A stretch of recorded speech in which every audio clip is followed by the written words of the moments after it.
Hi everybody, welcome back. In today's video I want to give you two of the biggest tips that I have in order to help you or basically your baby to reduce any type of discomfort that they are suffering. So of course I learned this by watching my baby suffer a lot with colic and acid reflux, or pretty much gas and acid reflux. So now I learned that there are a few things that we can do to help avoid these problems. So the first thing that you need to know is that you have to watch what you're eating. So a lot of different type of food produce a lot of gas, and if you are breastfeeding, this is going to obviously transfer to your baby and your baby is going to be very gassy. So your baby's digestive system is not fully developed, and that's why they are having like trouble processing all the different food that we are eating and giving them on the breast milk. I just want to give you a couple of the most common food that produce a lot of gas, and these are onion, garlic, anything that has milk on it, broccoli, cauliflower. If you love fruit like me, you can eat kiwi, limes, mandarins, papaya, blueberries, strawberries, melon. And if you love vegetables, you can eat zucchini, eggplants, spinach, tomato, and of course, if you love milk and you don't know what else to eat, you can replace it with coconut milk or almond milk as well. Now, more food that produce a lot of gas, of course, are lentils, beans, chickpeas, cashew, pistachios, and asparagus. And on fruit, I have nectarines, apples, pears. Oh my gosh, they produce so much gas. So just be careful of what you're eating. Now, if you don't know what else to eat, of course you can just try different type of foods one at a time, but the food that I am eating at least this time in order to fill me up and they don't produce a lot of gas, for example, on fruits I have kiwi, limes, mandarin, blueberries, strawberries, melons. So they are easy on the stomach, and I noticed that I don't get too much gas, which is nice. For vegetables, I have been eating tomato, spinach, carrots, eggplants. I eat a lot of rice lately, oatmeal, and quinoa.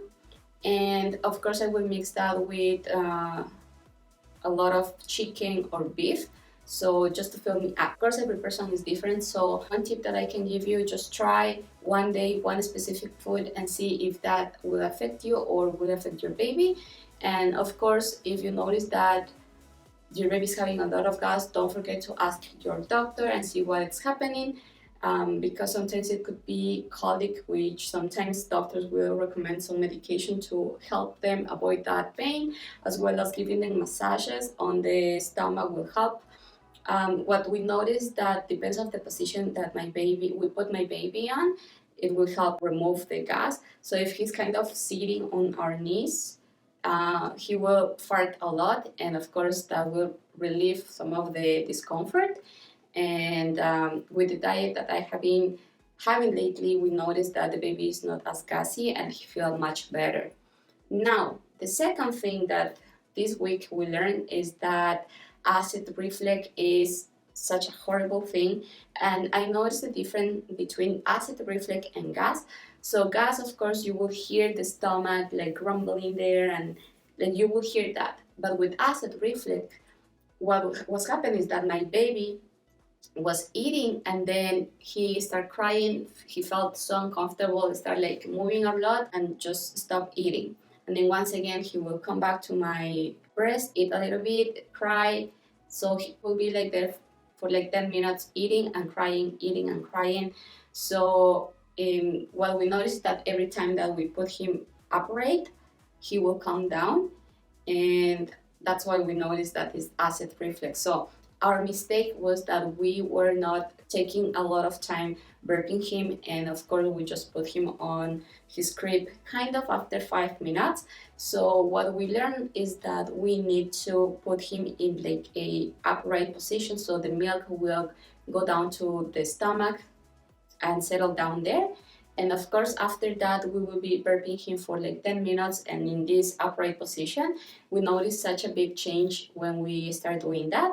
And sometimes when he was with us and we didn't have to do a lot of things, we would put him on our bed, so he has this inclination, and we noticed that he's not speeding up so much, which is awesome, because sometimes when he speed up, obviously that burp will come out with acid, and you will notice that he was like uncomfortable. So now we are trying to do that. We're taking longer burping him, and as I mentioned before, that has been very useful.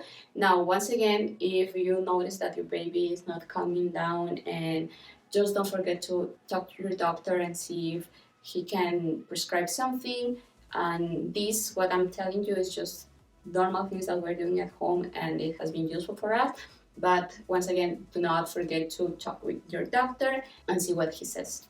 Additional to this, I noticed that I was overfeeding my baby, and of course, the more he eats, the more he has to burp, all the spit up has to come out. So I was like so focused on that. He needs to eat a lot, so I will breastfeed on one, try to wake him up so he can eat the other one. But now I'm not stressing about it, and just he eats what he needs to eat. He will just leave or drop my nipple and I will burp him, and sometimes I will offer the other breast, but most of the time he will not take it, and I will not kind of force him to eat.